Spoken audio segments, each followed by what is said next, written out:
In a world of chaos, blasphemy, and bias, there is only one news source you can trust. The Transatlantic Times, with your hosts, Joseph Brandsworth and Benjamin Brown.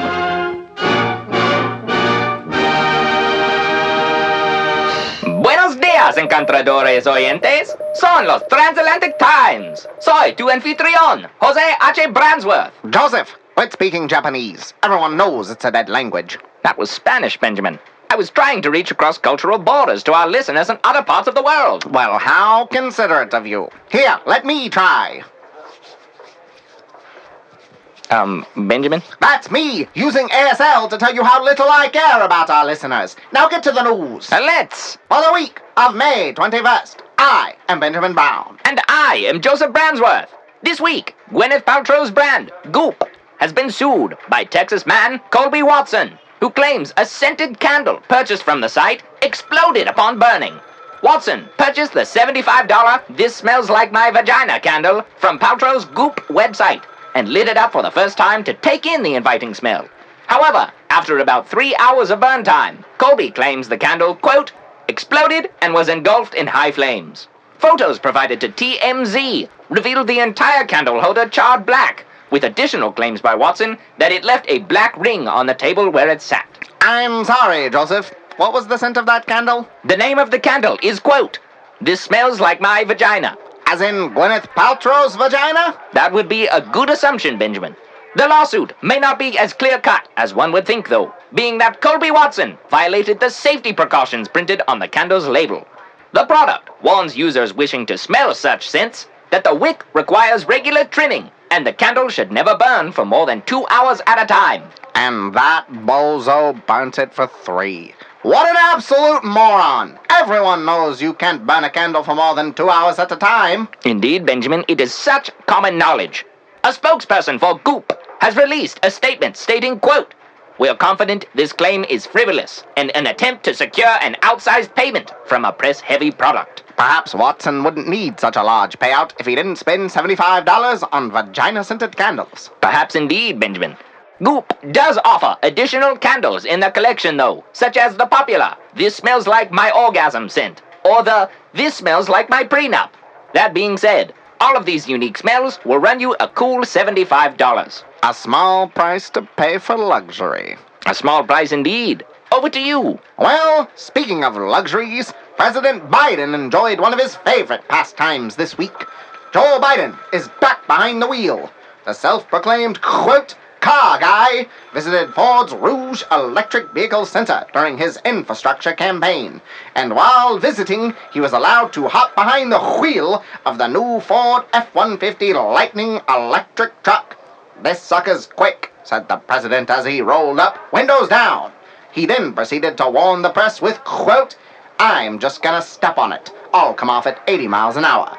The press was, not surprisingly, terrified at the notion of a 78-year-old man driving nearly the speed of his age. But luckily, old Joe never quite hit those speeds. I think the G-forces might kill him, Benjamin. Don't worry, Joseph. I'm certain that Biden is built for tough.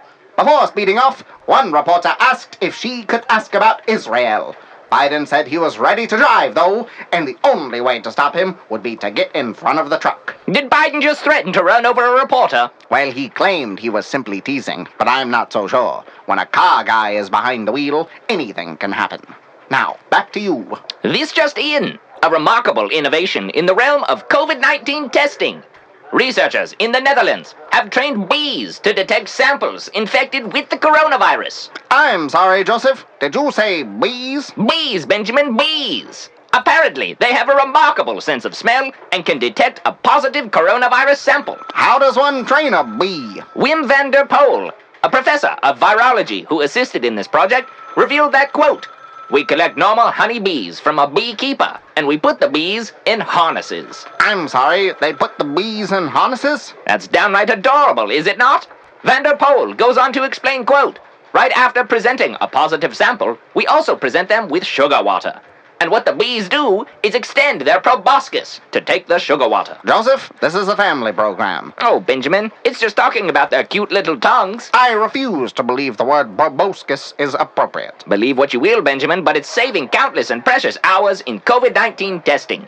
While traditional testing methods can take hours, even days to obtain results, a trained bee can detect the virus immediately. The method is also cheap, which could make it viable for countries where resources are scarce. However, this new and unconventional approach does not come without opposition. Dirk de Graaf, a professor of bees, insects, and animal immunology at Ghent University in Belgium, stated, quote, "It is a good idea, but I would prefer to carry out tests using the classic diagnostic tools rather than using honeybees for this. I am a huge bee lover, but I would love to use the bees for other purposes than detecting COVID-19. Sounds like he wants to keep all the bees to himself. That's exactly what it sounds like, Benjamin. A truly selfish disposition in this time of crisis. Yeah, fuck you, Dirk. Free the bees. Now, Benjamin, don't let one bee badgerer get you down. I'm sure our striped and fuzzy friends will prevail. You're right, Joseph. Just like our great nation. With the 4th of July coming in hot, and Americans looking for every way to celebrate as the pandemic declines, a legal scuffle arises in South Dakota between Governor Kristi Noem and the local Native American Cheyenne River Sioux tribe. Ah, you mean the Indians, Benjamin. Only if you suck at geography, Joseph. The legal troubles have resulted in a lawsuit by Noem against the federal government for not letting her put on a big old fireworks shindig at Mount Rushmore. Their reasoning was partially safety-related, not wanting heaps of gunpowder to be ignited in a national park, and partially due to complaints from the nearby Native American tribes. The Sioux tribe has joined the lawsuit in opposition to Noem, stating that the land Mount Rushmore is situated upon is, quote, a most sacred site, the heart of everything that is. Why would they make their most sacred site a giant carving of 4 old white men? I think it was their most sacred site before that existed, Joseph. Anywho, this lawsuit comes as no surprise, as disputes over the true ownership of the Black Hills region have been waging for centuries. In 1980, the Supreme Court ruled that the land was indeed taken away from tribes in violation of treaty agreements, and they offered them a nice little monetary payment to make up for it. I don't see what all the fuss is about. They got paid, did they not? Joseph, I don't think that quite makes up for the years of genocide and forced colonization of tribal lands. A fair point. It's almost like the Native Americans continue to get the shaft, isn't it? It's almost like that. However, Noem's office has made several claims to insinuate diplomacy with the local tribes.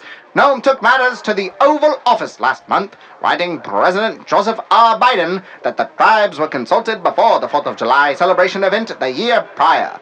Yet the tribe has denied that this is true, stating, quote, "The office of the chairman has no record of any consultations with the state of South Dakota or the federal government regarding the fireworks in the sacred Black Hills," the tribe said.